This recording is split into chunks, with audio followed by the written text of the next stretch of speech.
Marty Meyer-Otto n'a jamais cherché la célébrité. C'était un gamin du Wisconsin qui se sentait plus chez lui dans des bottes que dans des baskets, plus à l'aise avec la morsure de l'hiver qu'avec la chaleur d'une salle de classe. La célébrité l'a trouvé plus tard, la perte plus tôt. Entre les deux, il a construit une vie à la fois simple et implacable, et il l'a payée par des choix qui ne paraissent faciles que de loin. Le garçon qui poursuivait l'hiver. Marty Meyer-Otto est né le 10 juillet 1966, dans le nord du Wisconsin, où les forêts se resserrent et où la première chose que l'on apprend du froid, c'est qu'il dit la vérité. Ses parents, Thomas et Karen, travaillaient à l'ancienne, fourrure, trace, patience, transmettant un savoir-faire qui relève moins d'un métier que d'une langue. Bien avant de pouvoir dire ce qu'il attendait de la vie, il en vivait déjà les contours. Lire le sol, écouter le vent, courir vers les animaux qui font rebrousser chemin aux autres. L'école était une obligation. La lisière des arbres, une invitation. Il ne cherchait pas une carrière. Il cherchait de l'espace pour respirer. À l'adolescence, il avait cette certitude tranquille qui déstabilise les adultes. Il ne vivrait pas entre quatre murs sous des néons. Il ne voulait ni bureau, ni patron, ni la grille qui vous dit quand vous levez et quand vous reposez. Il voulait le temps qu'il fait, la distance, et ce genre de travail dont le coût se compte en gelures et en fatigue plutôt qu'en puces de CV et en primes.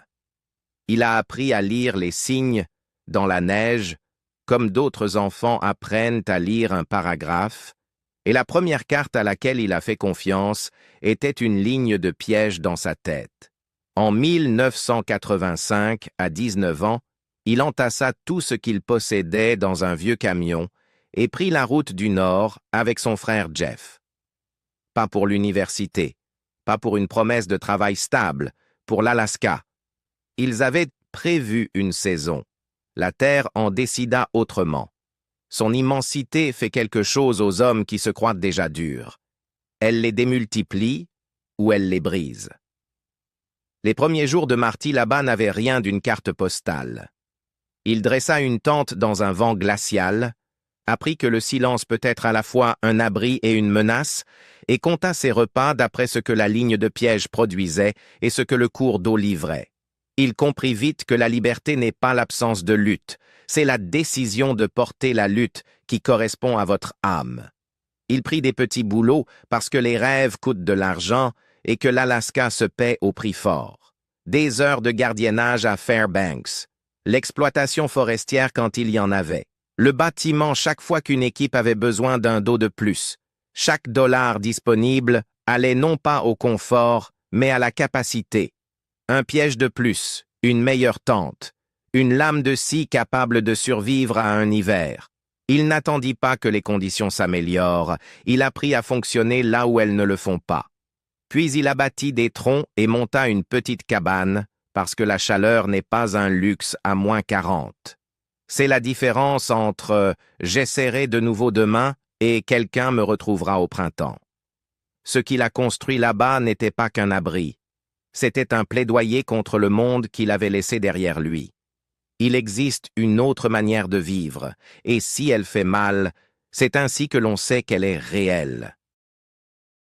Construire une vie mesurée en miles et en degrés. Il y a une différence entre visiter la nature sauvage et la laisser vous réclamer. Marty a choisi la seconde. Il a poussé une ligne de piège à environ 200 miles au nord de Fairbanks, une ligne que l'on gère moins avec de la fanfaronnade qu'avec de la précision. En chronométrant la météo, en apprenant les animaux et en organisant sa journée autour d'une lumière qui peut disparaître à midi. Il a construit des cabanes supplémentaires le long de cette ligne, non pas parce qu'il aimait les chantiers, mais parce que l'espace entre la sécurité et le désastre peut se réduire à quelques miles quand le mercure plonge et que le vent a des dents. Il a appris l'arithmétique du carburant et des distances, la logique d'avancer lentement quand la vitesse devient dangereuse, et l'habitude de considérer chaque minute de clarté comme un outil qu'on aiguise la veille. Il ne prétendait pas que la solitude fût noble, il la gérait. Il gardait la tête pleine de tâches et vérifiait ses pièges avec la discipline qu'on ne peut soutenir que si l'on respecte vraiment ce que la terre peut vous faire. Quand l'hiver découpait les jours en minces rubans et étirait les nuits jusqu'à l'éternité, il a appris les astuces qui vous empêchent de réfléchir jusqu'à l'erreur. Faire fondre juste assez de neige pour rester hydraté sans brûler la chaleur de demain. Réparer ce qui peut l'être avant que ça ne casse, se reposer avant la détresse. La terre ne pardonne pas les relâchements. Elle n'en compense aucun. Son travail a pris de l'ampleur parce que c'est ce que fait la compétence dans les lieux durs. Elle vous donne davantage à porter, pas moins. Et il l'a porté de bon gré. Il a commencé à mémoriser non seulement les lignes de crête, mais la façon dont tel congère se comporte sous tel vent après 3 jours en dessous de 0. Il a prêté attention au manteau neigeux comme un médecin écoute un cœur. Des amis plus familiers du confort que du risque ont regardé ses choix et se sont demandé ce qu'il fuyait. La vérité a toujours été plus simple et plus exigeante. Il allait vers quelque chose qui ressemblait à l'homme qu'il voulait devenir. Puis il a pris un travail qui a changé sa manière d'affronter le danger. Dès 1988, Marty est entré dans la lutte contre les feux de brousse, apprenant le comportement du feu comme il avait appris la glace, assez près pour se brûler, assez loin pour apprendre. Ce travail n'a rien de glamour, il est lourd, implacable et régi par des forces qui ne discutent pas. Il a gagné sa place par la sueur et le silence. En 1994, il est devenu smoke jumper au sein de l'Alaska Fire Service, survivant à une sélection exténuante dont seule une fraction sort diplômée et enregistrant finalement 337 sauts lors de 114 interventions. On fait ce métier pour la même raison qu'on tient une ligne de piège par -40? Parce qu'il est honnête. Parce que l'esprit doit être entièrement présent. Parce que le risque apprend une forme de concentration que le confort n'enseignera jamais. Il n'a pas cessé de voler quand la saison des incendies s'achevait. Il a commencé. L'Alaska est un pays d'avions, et Marty est devenu pilote de brousse non pour la pose, mais pour la portée. Un Super Cub peut vous déposer sur un banc de gravier là où un hélicoptère n'essaiera même pas de stationner. Voler dans ce pays, c'est faire vœu de calculer sous pression, de traiter chaque cap et chaque nuage comme s'ils essayaient de vous dire quelque chose d'important. Il a écouté. La frontière entre le travail qui paie les factures et celui qui vous maintient en vie s'est estompée jusqu'à ne former plus qu'une seule longue saison de météo, de miles et de cette fatigue qui prouve que vous êtes vivant. Une vie saisie par la caméra. La célébrité n'est pas arrivée comme un coup de tonnerre. Elle est entrée derrière la curiosité. En Alaska, les nouvelles circulent, et la version de Marty qui est parvenue au producteur n'était pas un pitch de personnage. C'était un homme qui construisait des cabanes à la main, piégeait seul pendant des mois, pilotait son propre avion vers des zones où les moteurs se taisent très vite et se tenait comme s'il n'avait pas besoin de témoins. En 2012, lorsque Mountain Man a été lancé le 31 mai, les téléspectateurs ont découvert une télé-réalité qui n'avait pas besoin de conflits fabriqués. La lutte pour allumer un feu par -30 suffit comme conflit. La tension d'une tempête de neige n'a pas besoin d'être montée. Le froid dirige la scène, et la caméra suit ou s'écarte. Marty n'a jamais joué, parce qu'il n'y avait rien à jouer. À l'écran, il était ce qu'il était hors écran, constant, précis et méfiant envers les raccourcis. Il posait ses lignes, réparait ce qui rompait et calculait jusqu'où il pouvait pousser sa chance sans l'inciter à se retourner contre lui. Tandis que d'autres membres de la distribution gravaient leurs propres histoires ardues au Montana, en Caroline du Nord et à Kodiak, ce sont les expéditions en solo de Marty, les longues virées par des températures négatives, les réparations faites avec des doigts engourdis, les vols pour vérifier les pièges, qui serraient la gorge des téléspectateurs.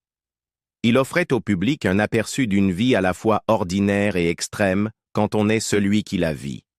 Il leur montrait aussi un foyer.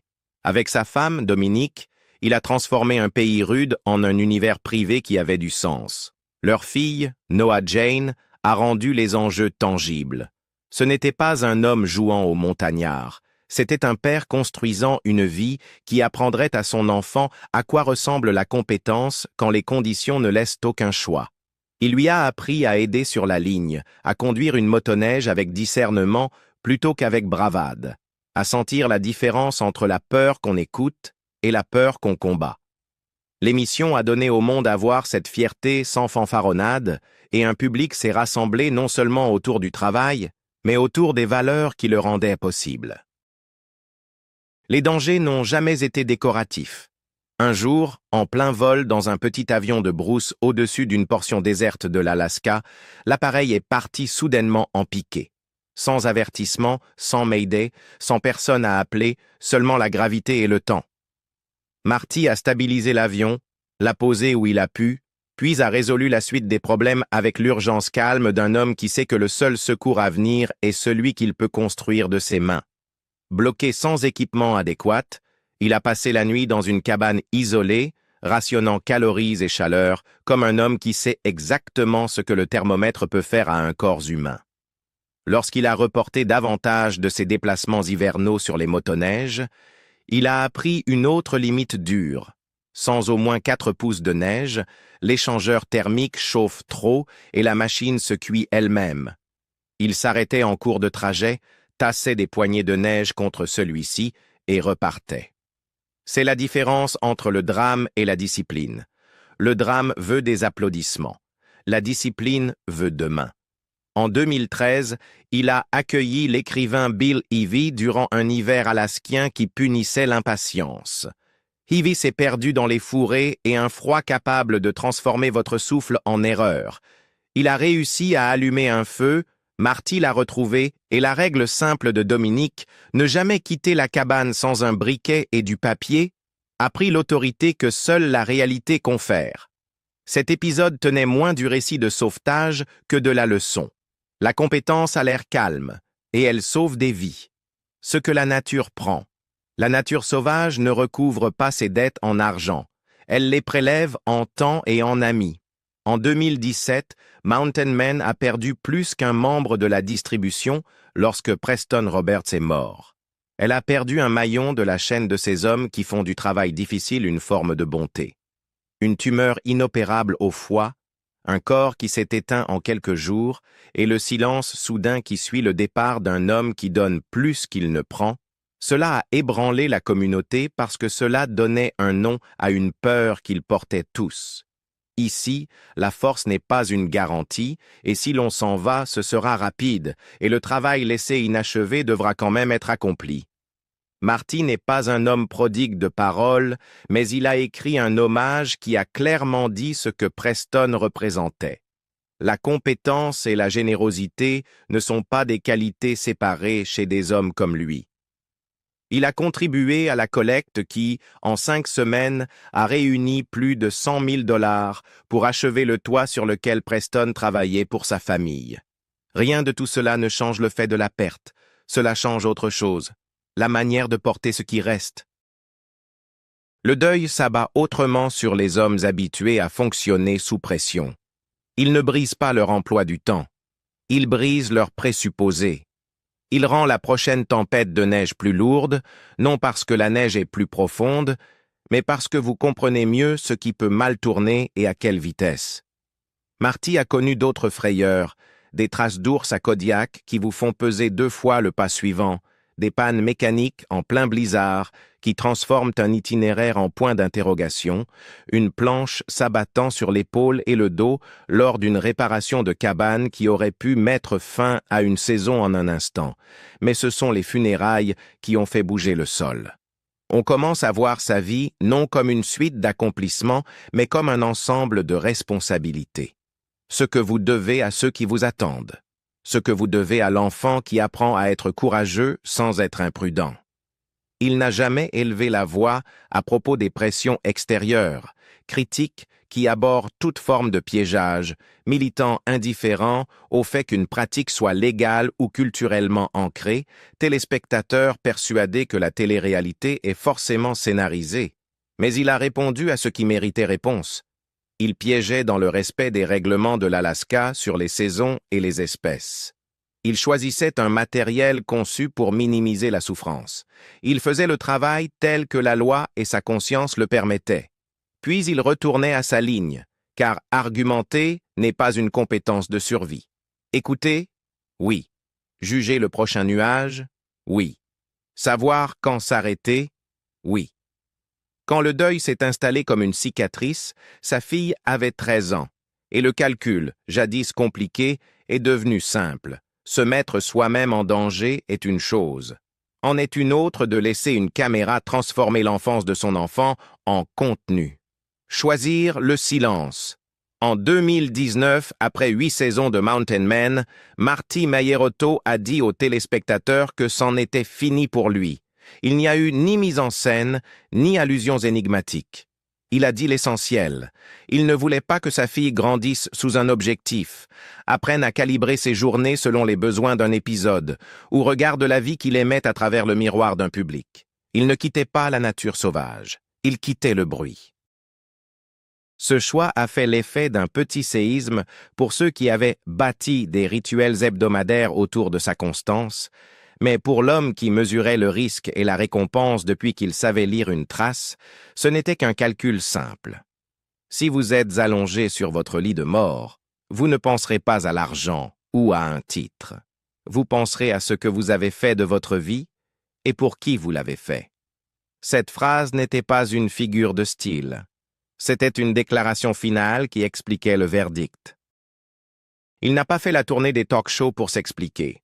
Il n'a pas ouvert de compte sur les réseaux sociaux pour entretenir la marque. Il est descendu de scène et a repris la vie qu'il avait toujours voulu. Piégé à ses conditions, voler quand cela compte, élever une fille capable de distinguer un ciel qui avertit d'un ciel qui inquiète seulement.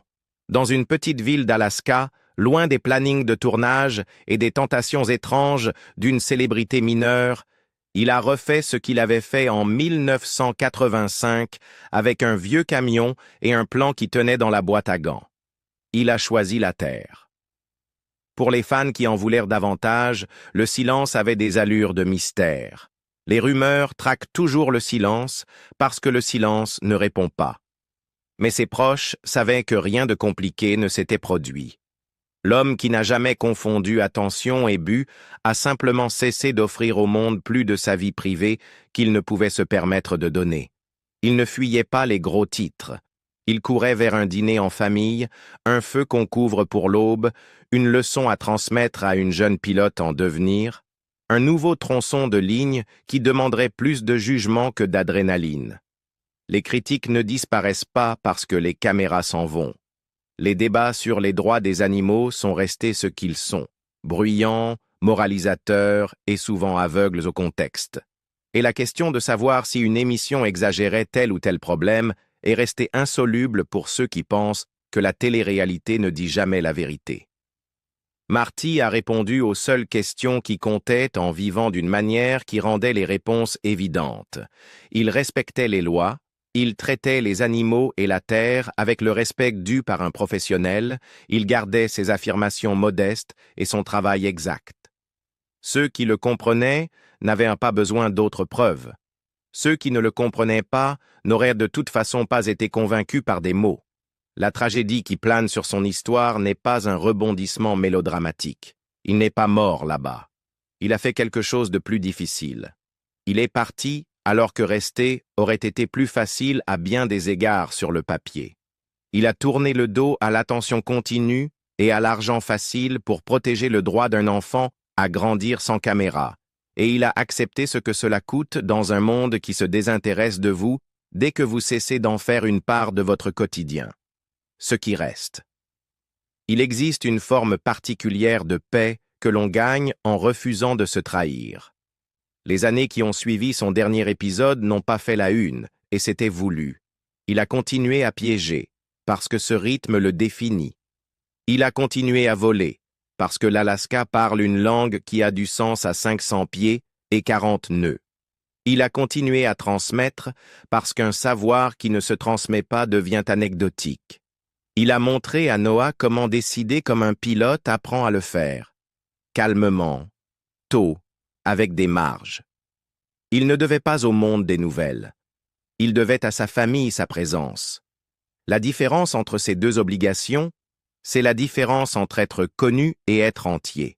Quand on cesse de se produire, les jours redeviennent ordinaires d'une manière qui vous maintient en vie. Réparer quand c'est encore petit, compter le carburant avant qu'il ne manque, lire la météo sans commentaire. Le travail est plus silencieux, mais pas plus facile, plus modeste, mais pas moins important. Il a construit et entretenu ce dont il avait besoin, et il a choisi de ne pas l'expliquer, parce que l'explication est une économie en soi, et il y avait déjà suffisamment contribué. S'il y a un chagrin dans cette histoire, il se loge dans l'écart entre ce qu'une caméra peut saisir et ce qu'exige une vie. Les spectateurs l'ont vu éviter le désastre plus d'une fois, rationner la chaleur et le jugement dans le même souffle, et enterrer des amis qui n'avaient pas l'âge de partir. Ils ont vu un homme choisir la famille plutôt que la gloire. Ce qu'ils ne pouvaient pas voir, et qu'il n'a aucun intérêt à montrer, ce sont les innombrables actes non filmés de retenue et de soins qui rendent la survie non seulement possible, mais signifiante. La décision de faire demi-tour, même quand l'orgueil dit d'avancer, l'heure supplémentaire passée à apprendre à sa fille à lire un ciel qui peut mentir, l'acceptation qu'il existe des histoires qui ne sont pas destinées à un public, seulement aux personnes qui les vivent. Marty Meierotto n'a jamais été une marque. Il était trappeur, pompier, smoke jumper, pilote, mari, père. La nature sauvage lui a donné une vie qu'il pouvait respecter et a exigé un prix qu'il était prêt à payer. L'émission lui a offert une tribune et finalement un problème qu'il a refusé d'accepter. Le choix qu'il a fait en 2019 n'était pas une retraite. C'était un retour à la terre qui lui a dit la vérité en premier, à la famille qui est la seule mesure qui compte au bout du compte, à la vie privée qui permet à l'amour et au savoir-faire d'accomplir leur œuvre sans applaudissements. Il y a des hommes qui deviennent des légendes en restant assez longtemps dans la lumière. Lui est devenu une légende en sortant à temps. Quelle part de l'histoire de Marty vous touche le plus? Les quasi-accidents, le deuil ou la décision de s'éloigner pour sa fille? Dites-le nous ci-dessous, et si vous voulez d'autres histoires vraies sur ces choix ultimes qui définissent une vie, aimez et abonnez-vous pour ne pas manquer la prochaine.